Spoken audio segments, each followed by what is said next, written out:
비트코인 가격이 처음으로 비트코인이 급등세를 기록하면서 가상화폐 가격이 급등하며 3천만 원을 넘었습니다.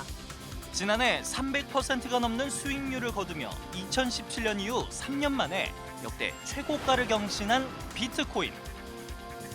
오는 3월 가상자산 사업자에게 자금 세탁 방지와 테러 자금 조달 방지 의무를 부여하는 특정 금융정보법이 본격 시행되면 가상화폐 시장 규모가 더 커질 것으로 기대되고 있는데요.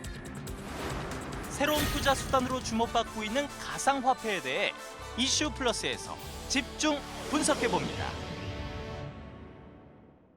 네, 가상화폐의 대표 주자인 비트코인의 상승세가 계속되고 있습니다. 역대 최고가를 갈아치우고 있는 비트코인이 지난해 말 1코인당 3천만 원을 돌파한 이후에 이제는 4천만 원을 눈앞에 두고 있는 상황입니다. 네, 파죽지세의 상승세 언제까지 이어질 수 있을까요? 가상화폐 거래소를 운영하고 있는 조정환 대표 모시고 비트코인과 가상화폐에 대해 자세히 알아봅니다. 비트코인이 사상 처음으로 세계 시장에서 3만 3천 달러, 우리나라에서는 한 3,600만 원, 거의 4천만 원 이야기를 제가 드렸었는데 왜 갑자기 이 코인 가격이 이렇게 오르는 걸까요? 이게 코인 가격이 오른 게 사실 지금 코로나19 혹은 전 세계적인 그 통화 완화 정책과 관련해서 이제 가치 방어적인 수단으로서의 자산 전반이 다 주목을 받고 있습니다. 그러니까 이렇게 시중에 이제 유동성이 풍부해지다 보니까 특히나 이제 가치 방어적인 수단으로 이제 알려져 있는 금도 이제 많이 올랐고요. 비트코인 같은 경우에도 발행량이 총량이 정해져 있고 그리고 이것이 가지고 있는 전반적인 특징이 있기 때문에 이렇게 상승장을 이제 이끌고 있는 것으로 보이고요. 근데 이번 상승장 같은 경우에 과거 2017년에 있었던 상승장과는 좀 많이 대별되고 있습니다. 그때는 이제 일반 투자자 혹은 개인 혹은 이제 기술에 대해서 좀 많이 아는 사람들 혹은 지극히 이제 투기적인 수요들이 많이 유입됐다라고 하면 이제 기관 투자자들이라든지 아니면 좀 더 장기적인 보유 그리고 이제 큰 규모로 이제 거래가 이루어지고 있고요. 절대 상승 금액으로 보게 됐을 때는 어느 정도 크다고 이제 볼 수 있겠지만 사실 비율로 봤을 때는 과거 이제 2016년에서 2017년 넘어갈 때 2017년에서 2018년 16년 넘어갔을 때에 비해서는 비율적으로는 그렇게 많이 올랐나라는 생각이 개인적으로는 들고 있습니다. 이 가상화폐가 과거에도 가격이 크게 치솟았다가 떨어진 적이 있었잖아요. 근데 최근에 가격이 이렇게 많이 올랐다는 건 그만큼 또 수요가 많았다는 얘기가 될 텐데 그렇다면 어떤 점들이 이 가상화폐의 매력이길래 사람들이 이렇게 가상화폐를 사려고 하는 건가요? 그러니까 일단 가상화폐라고 이제 보지 말고 가상화폐 중에서 오른 것도 있고 떨어진 것도 있기 그렇죠. 때문에 여기서 네네. 이제 비트코인으로 일단 먼저 말씀을 드리겠습니다. 비트코인 같은 경우에는 일단 가치 저장의 수단으로서 되게 많은 사람들이 현재 보유를 하기 시작했어요. 가지고 있는 특징이라면은 그 디지털적으로 가지고 있던 현물이 아니고요. 그 코드의 덩어리를 가지고 있지만 보안이 뛰어나기 때문에 해킹이나 멸실의 위험이 나만 관리를 잘한다면 없습니다. 그리고 발행량이 정해져 있어요. 그 발행량은 예를 들어서 금과 같이 매장량이 어디에 매장이 되어 있었는데 발견되지 않는 게 있어서 갑자기 뭐 매장량이 많아졌다든지 전체 이제 뭐 유통량이 많아진 그런 게 아니라 모든 지갑들이 투명하게 보이고 그 지갑들에 가지고 있는 보유량들을 내가 원하면은 다 볼 수가 있어요. 그게 누가 갖고 있는지 모르지만 어떤 지갑에 얼만큼 들어있는지 보이고 지금 현재 몇 개가 유통되고 있는지도 보이고 지금 현재 몇 개가 거래되고 있는지도 보이고 이후에 이제 몇 개가 만들어질지도 보이거든요. 그런 부분들이 희소성이라는 부분과 가령 금과 많이 비교가 되기 때문에 금을 거래를 한다라고 하면은 내가 금괴를 그 금은방이든지 아니면 그 금거래소에서 돈을 주고 사서 네, 그걸 내가 들고 있어야 되지 않습니까? 그렇죠. 그리고 그걸 가치를 이전할 때도 예를 들어 뭐 큰 금액의 금괴다라고 하면은 뭐 안전수송 차량 같은 걸 이제 통해서 이제 가야 되거나 영화에서 나오는 그런, 그렇죠. 예. 그렇게 해야 되는 부분이잖아요. 그렇지 않고 이건 코드를 적어서 내 주소, 비밀키 입력하면은 가치가 바로 전달이 돼요. 그런 부분들이 크게 매력으로 작용하지 않나 근데 싶습니다. 굳이 제가 반론을 제기를 하자면 금이라면 하다못해 산업 재료로도 쓰일 수도 있고 우리 치과 가서도 쓸 수도 있고 충분히 자체적인 가치가 있는 거잖아요. 대부분의 가상화폐들은 자체로서의 가치는 그냥 우리끼리 약속하는 거잖아요. 얘한테 가치 있어라고. 그건 다른 거 아닌가요? 그 화폐도 마찬가지지 않습니까? 화폐도 국가라는 것을 담보로 국가의 신용을 가지고 화폐가 발행되지 않아요. 현재의 화폐는 그렇게 발행이 되지 않습니까? 비트코인은 제가 개인적으로 판단하기로나 이제 업계 종사자들이 판단하기로는 보유자들, 수많은 소유자들이 그 가치를 판별을 하고 있는 거예요. 컨센서스로 만들어졌다라고 저는 생각을 합니다. 즉, 한 국가에 의존을 한 법정 화폐냐 아니면 비트코인은 그 그 유저들이 만들어낸 가치거든요. 홀더들이 만들어낸 가치고 그 부분에서 차이가 있지 산업에서 쓰일 수 있느냐 없느냐 그거는 현재 화폐에 대한 논의 어떤 그 사물에 대한 가치를 논하는 데 있어서 비트코인과 맞지 않지 않나. 그렇죠. 뭐 예. 사실 우리가 쓰고 있는 예. 사용하는 지폐도 네. 종이 조각일 뿐이지 그것에 대한 우리가 약속을 서로 간에 지키기로 한 약속이니까. 그렇습니다. 비트코인 예. 그러면 또 반대로 또 하나 질문을 드리자면 비트코인 같은 역할을 하는 아니면 비슷한 기능을 가진 형태의 디지털 자산들, 화폐들이 여러 개 있을 거 아니에요. 네. 그럼 왜 굳이 비트코인에 이렇게 사람들이 가치를 부여를 더 많이 하고 다른 코인에는 부여를 덜 하거나 안 하는지. 그러니까 이게 오리지널리티라는 게 있는 것 같아요. 그러니까 처음에 만들어졌다라는 거에 되게 큰 의미가 있는 것 같고 그런 부분들이 그 시스템의 안정성이라든지 아니면 처음 만들어졌다는 거에 대한 그런 가치 때문에 비트코인이 훨씬 더 다른 코인들에 비해서 주목을 받고 있는 것 같습니다. 그렇다면 일반적으로 어쨌든 이 가상화폐를 보유하는 방법은 그러면은 거래소에서 화폐를 사는 방법이잖아요. 네. 그럼 이 여러 가지 가상화폐가 존재하는데 그럼 각각의 거래소가 따로 있는 거죠? 보통 이제 많은 분들이 이제 관심을 가지고 있고 자주 보시는 주식시장 같은 경우 한국 주식시장을 예로 들겠습니다. 거래소가 있고 그 거래소를 통해서 모든 증권사들이 거래를 하지 않습니까? 그 증권사에 이제 고객들이 이제 접속을 해서 HTS나 뭐 모바일을 통해서 이제 거래를 하게 되잖아요.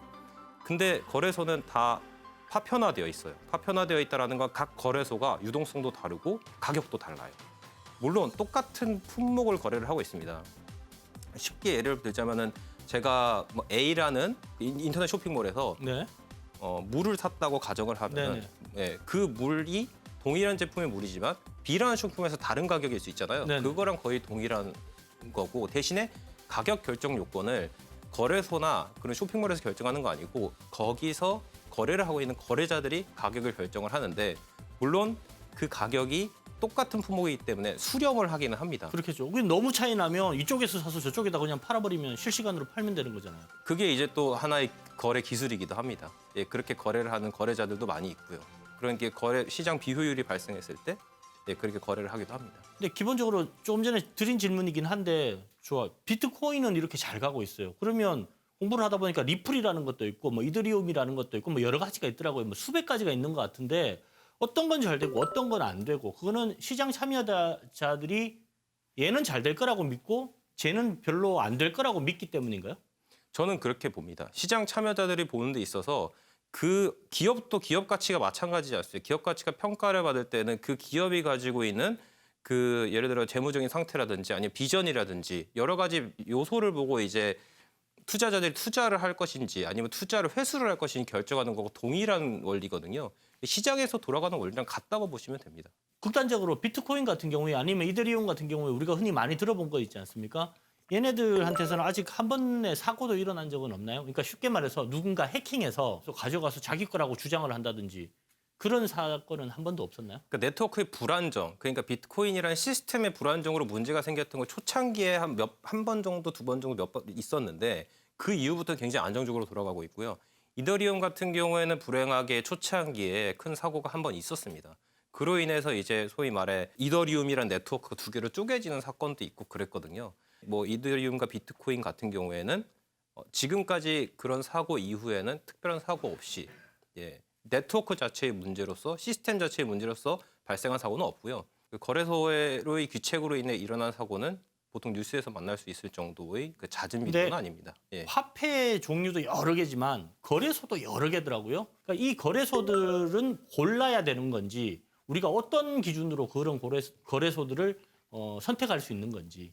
그 거래소를 선택할 때 있어서 뭐 특정 거래소를 제가 언급하는 건 좀 어렵겠지만 그렇죠. 기본적으로 이제 그 판단을 해야 되는 것 중에 제일 중요한 게 두 가지가 있는데 첫 번째로 내 돈이 안전하게 보관이 되고 있느냐, 즉 입출금이 원활하냐, 내가 법정화폐 즉 원화나 달러 이런 것을 통해서 입금을 했을 때 그 입출금이 원활하냐 첫 번째 봐야 될 것 같고요. 두 번째로 시장이 제대로 형성이 되어 있느냐입니다. 시장이 형성되어 있다는 게 좀 막연하게 들릴 수 있을 텐데 가령 얘기를 하자면은 유동성이 적은 이제 주식시장에서의 그 어떤 종목 같은 경우에는 내가 매수나 매도를 하고 싶어도 매수 매도 호가의 차이 즉 스프레드가 너무 멀어져 있어서 거래하기 되게 어려운 경우들이 있잖아요. 네네. 거래소가 그런 부분에 있어서 좀 군소하거나 아니면은 그런 유동성이 풍부하지 않은 경우에는 제대로 사고 팔 수가 없습니다. 그러니까 그 상품을 거래하려고 들어와 있는 사람들이 넉넉히 있어서 내가 사고 싶을 때 사고 싶은 가격에 웬만하면 살 수 있고 팔고 싶을 때 이 가격이면 웬만하면 누군가는 사줄 수 있는 그런 거래소인지 찾아보라는 그런 의미인가요? 활발한 거래가 이루어지는 거래소가 그 거래를 하는 데 있어서 상당히 유리한 건 당연한 일이고요.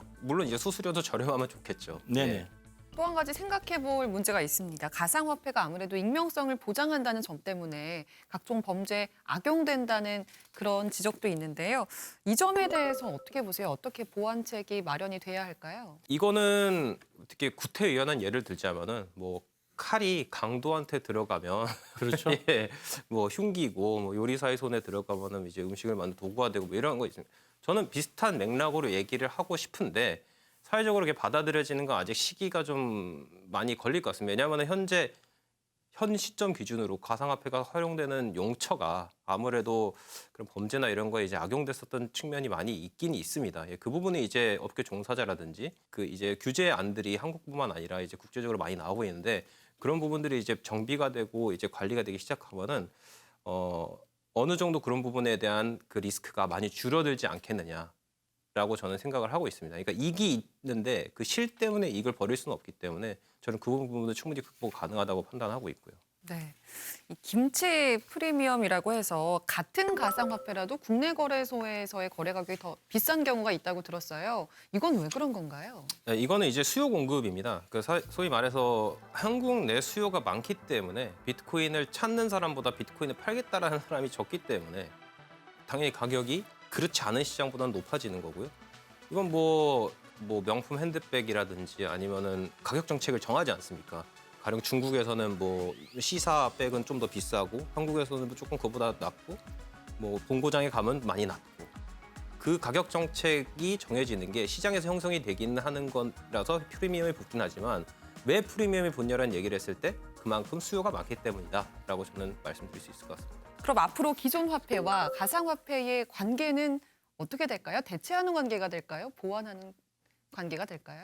말씀하신 이제 기존 화폐와 가상화폐에 공존할 수 있는지 여부에 대해서는 저는 적어도 현재 통용되고 있는 가상화폐라 불리는 것들은 화폐를 대신한다고 전혀 생각하지 않습니다.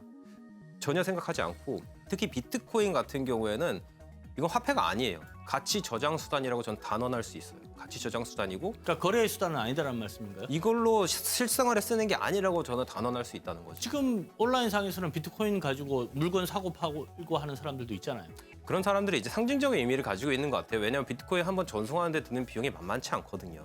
예를 들어서 0.0001 비트코인이라고 하면 그래도 몇천 원 내는데 즉 이거는 가치 저장의 수단으로서 혹은 인플레이션 방어적인 자산으로서의 가치가 있는 거지 이게 지급 결제의 수단으로 쓰이는 건 아니라고 저는 생각해요. 특히 비트코인 같은 경우에는. 근데 다른 제가 앞서 말씀드렸던 그 중앙은행 발행 디지털 화폐 같은 경우에는 디지털 자산이고 중앙에서 발행했고 편하게 쓸 수 있는 그러한 그 화폐가 될 수 있겠죠.